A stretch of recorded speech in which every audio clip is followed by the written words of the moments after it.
Welcome everybody to Social Studies Part 1 of 3. In this video, we're going to be looking at memes, trends, and fads, as well as how Hillary Clinton screwed up by saying Pokemon Go at a rally. Pokemon go to the polls.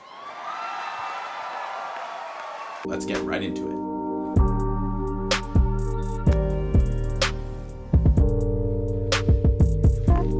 Again, if you found this video helpful, please do me a massive favor and share this video with your friends. Share it with anyone who you think needs to study more, and anyone you think who needs to improve their skills. Share this to them, and it'll definitely speed up their study. Well, let's get right into the content. Okay, so what exactly makes something new? Something new is defined as something that is created, introduced, or discovered for the first time. This is different from an improvement, which is when you build features off an already existing model, which some can argue actually makes the model new, which is what you see in general advertising in today's world. This brings up the argument on whether there is anything new actually being created in our modern world, or if everything is just originated from a few key ideas, such as making holes, building wheels, and creating fire.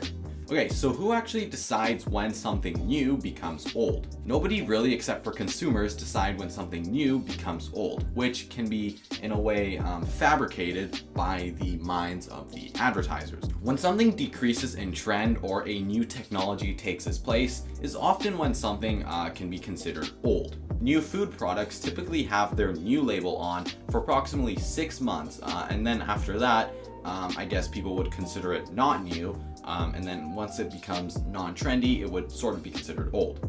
When you were younger, did you have any hobbies or interests that you grew out of? I actually did, and that interest was animation. And I think the reason why I grew out of them was simply because I just got tired of sitting in front of a computer for 6 hours every day editing Minecraft videos. And if you want to see one, you can actually check it out right here. Have you ever become interested in something just to hear your parents say it was just a phase? I actually have not, and my parents have never said that. That might just be a me thing. But if your parents have ever told you to get out of something because it was a phase, comment down below. How many times do you have to listen to a song you like before you get tired of it? What about a good book or a good movie? I think if you listen to a favorite song on a less consistent basis, like once or twice a month, I doubt you'll actually ever get tired of it. But if you listen to a song approximately 20 times, after that, personally, I just start getting tired of the song. For a movie, after watching it 5 times in a week, at that point I can basically memorize the movie. And for a good book, I actually never get tired of good books. I've actually read a few nonfiction books more than like 15 times, and every single time I reread it, I feel like I keep discovering nuances that I never realized before, and through that process, I just never really get tired of it. Okay, I would strongly suggest you finish off the last introductory questions. That way you can sort of start thinking about the curriculum and possibly a few problems that might come up as debates. So go over there, and I'm gonna get started on the first bullet point.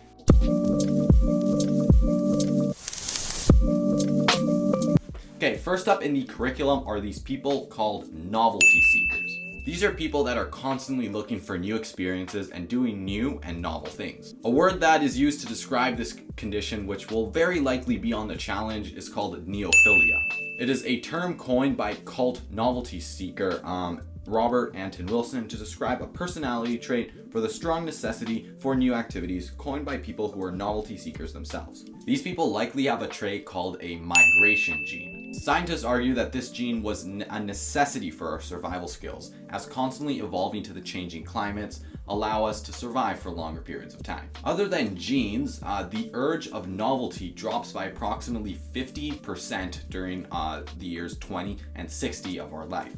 Someone with self-transcendence often seems to seek novel ideas and become extremely focused at one thing at a time, in which the US actually ranks #1 in novelty in the world. On a more personal level, checking social media on a constant basis means that you're #1, addicted, or #2, you're just looking for new experiences. Thus, you are a novelty seeker. Again, I don't know why I said it in that accent.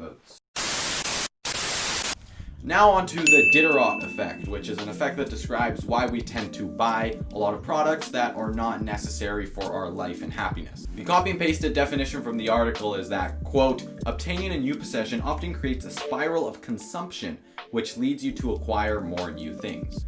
The story goes that Diderot, the writer of the extremely famous Encyclopédie, needed money to fund his daughter's wedding. He got the fund from Catherine the Great, and after spending it on his daughter's wedding, he had a little bit left over, so he ended up buying himself a scarf. He soon realized that wearing the scarf felt extremely out of place in his home environment, so he started buying other furnitures to bring unity with the scarf. This led him to fall into a spiral of buying more things that his older self actually did not need to feel happy and satisfied, but he felt incentivized to do so, as if to bring a unity to everything that he bought before.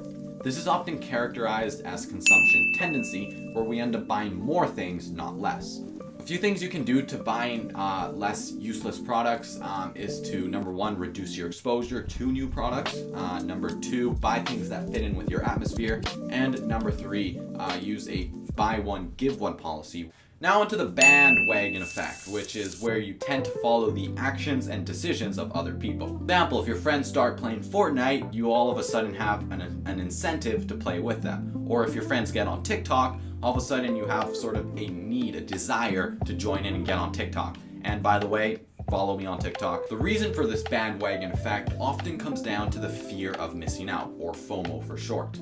Simply put, human beings want to feel as if they're included, accepted, and part of the winning side of a group, because it's our just natural survival tendency. So the tendency to hop onto the bandwagon is something that most people take, similar to that of the Asch conformity experiment, which I talked about in last year's curriculum.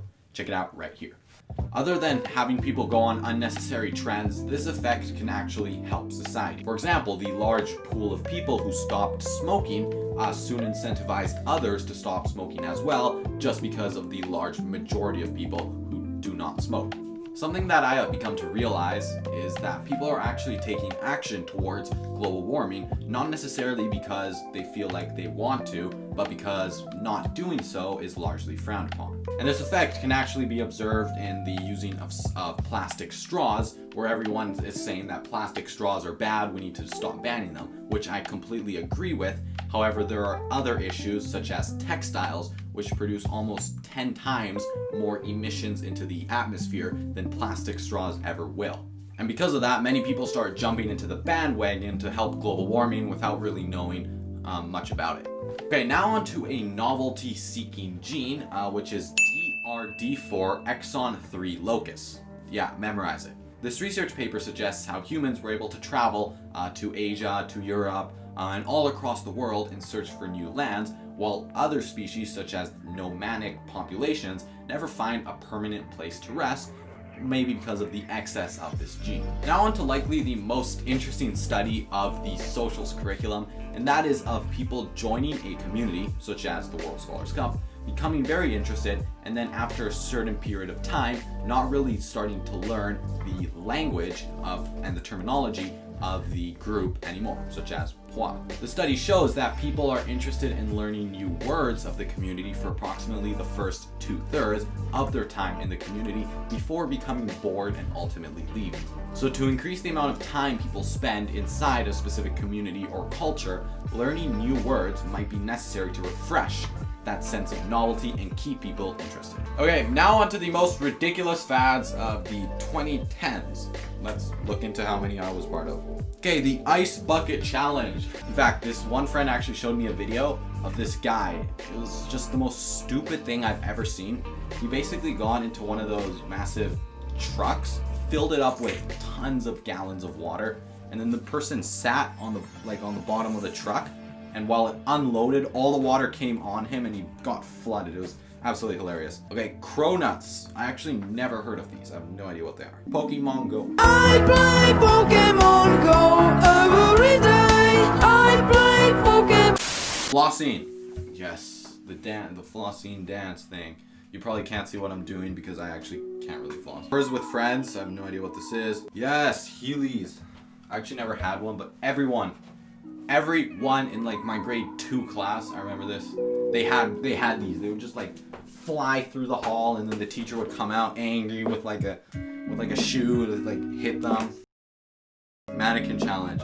Actually, anyone here, the WC has done an official mannequin challenge at TOC in 2016, I believe.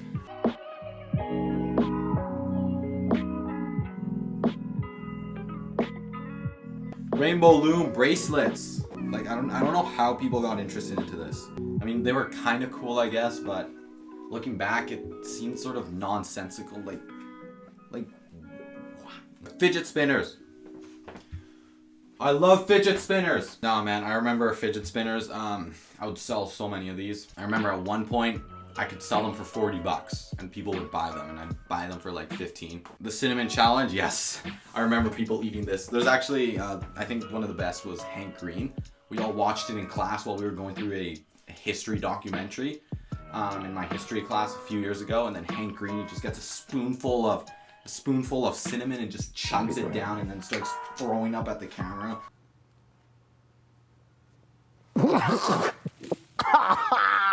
Slime. Why was this a trend?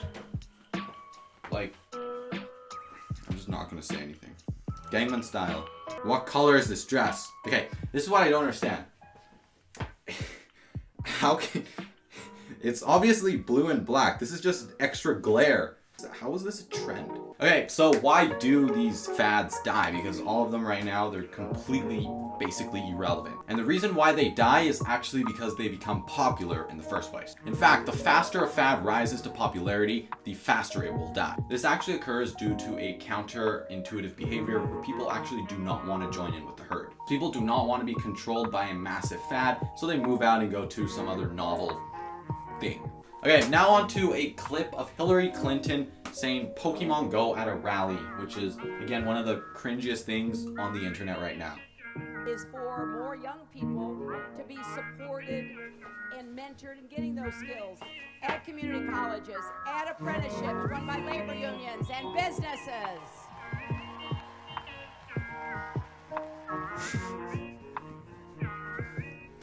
I don't know why I'm laughing. Jobs from building infrastructure to coding, creating new apps. I don't know who created Pokemon Go, but I'm trying to figure out how we get them to have Pokemon go to the polls.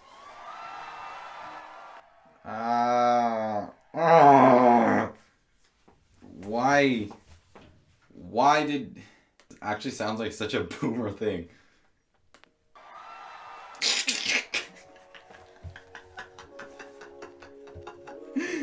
Actually, what I find more funny is... Okay, so Hillary Clinton says, Pokemon go to the polls. And then look. Go to the polls. And then this person right here. She's so confused, and then she's like... She just starts laughing because, like... I have no idea what I'm doing.